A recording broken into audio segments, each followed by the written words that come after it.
essential. They make room for focus, rest, joy, and growth.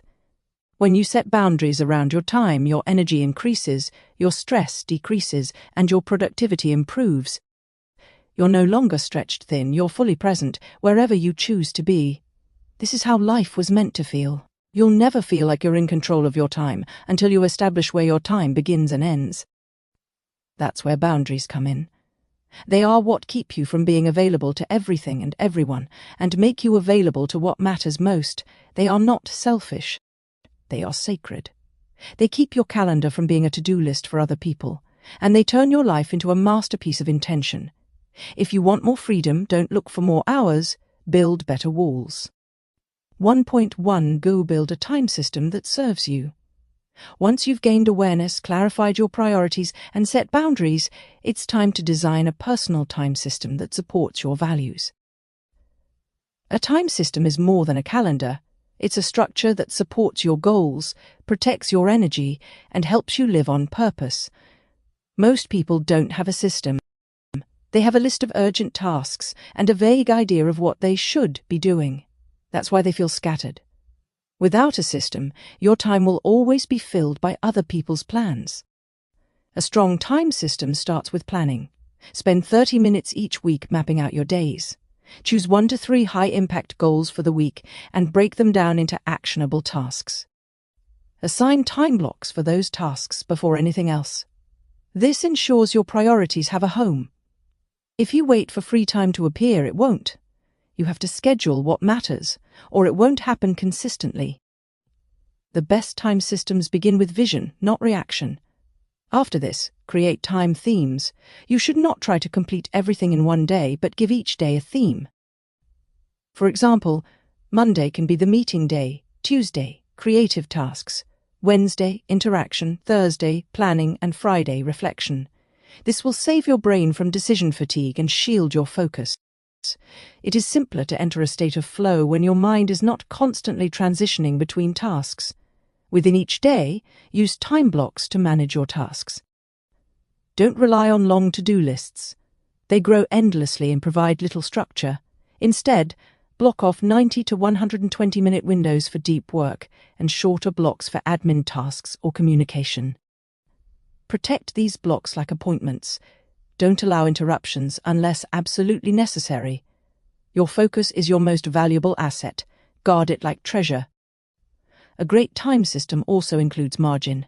Leave space between meetings, projects, and obligations. You are not a robot. Things will take longer than expected. Surprises will happen. Build buffer time into your schedule to absorb life's unpredictability. Without margin, you'll always feel rushed. With it, you'll feel grounded, even on busy days. Lastly, go through your time system on a weekly basis. What was successful? What was not successful? Where was your energy high and low? Adapt accordingly. The best time system will be one that evolves with you, not one that is static and unchanged. Time need not be feared but designed. When your time system reflects your values, your life starts to reflect your vision. 1.11 Master the power of presence. After building awareness, boundaries, and systems, there is one skill that transforms time into joy: presence. Presence is the ability to be fully engaged in the moment you're in, without rushing to the next thing or mentally revisiting the last. It sounds simple, but in our hyper-connected, multitasking world, presence is a rare and radical act.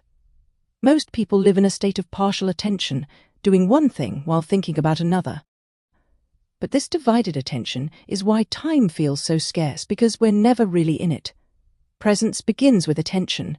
It means doing one thing at a time and giving it your full focus. Whether you're working, having a conversation, exercising, or eating, be there. Turn off notifications, put your phone away. Close the extra tabs. Multitasking isn't efficient. It's a form of self-interruption. You gain nothing by doing 3 things poorly when you could do one thing with excellence. Train your mind to slow down, and your time will start to expand. True presence also involves letting go of control. So much of our anxiety about time comes from trying to manage the future or overanalyze the past. But time mastery doesn't happen in the past or future. It happens in the present. You cannot rewrite yesterday. You cannot control tomorrow. But you can choose how you show up right now. That choice, repeated over time, is what creates transformation. Being present includes being present to others. When you are in the company of someone else, be there for that person, make eye contact, give him/her your full attention. Turn off your phone. You can give the other person something quite valuable in the form of your attention. If people feel appreciated and listened to, their bonds become stronger. Living in the present doesn't mean ignoring the future. It means you prepare for the future without sacrificing the moment. It means you do your planning, your thinking, your learning, but then you return to what's happening right now. The more you practice this, the more natural it becomes. You'll find that stress fades, clarity sharpens, joy increases, not because life got easier, but because your mind got quieter. The reason you do not need any more time in order to feel alive is that you need presence. The moment you learn how to be present in everything you do, your life will suddenly gain a lot more meaning. Time doesn't just pass. It responds to your attention. Be present, and you'll finally feel like you're living. 1.12 Summary. Time is not the problem. Clarity is. Time was never the enemy. The illusion that you don't have enough time is rooted not in the clock, but in confusion, misalignment, and distraction. Most people aren't suffering from a lack of hours, they're suffering from a lack of clarity. In this chapter, we explored how to shift from time poverty to time power, not by adding hours, but by changing how we see and use them. Part 1 uncovered those myths, that being busy means you are productive, that having more time would fix all of your problems, that you are being lazy for being behind. What we have come to learn from Part 1 is that your true challenge comes down to how you see time, how you talk about time, and how you let other people define it for you.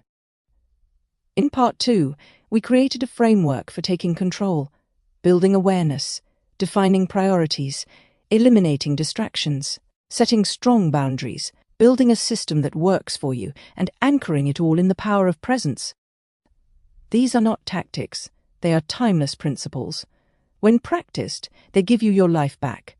This chapter was not just about time, it was about trust. Trusting yourself to lead your life with clarity. Trusting that you are allowed to say no. Trusting that fewer focused actions matter more than a million scattered efforts. And most of all, trusting that your time is enough, when used with intention. You already have the time. The question is, will you begin to live like it? You are not failing if your life isn't perfectly balanced. You are simply human. The goal isn't to juggle endlessly, it's to choose wisely. You'll feel less pressure the moment you stop trying to balance and start trying to prioritize. Balance isn't a standard. It's a lie disguised as a virtue. And leaders lead with conviction.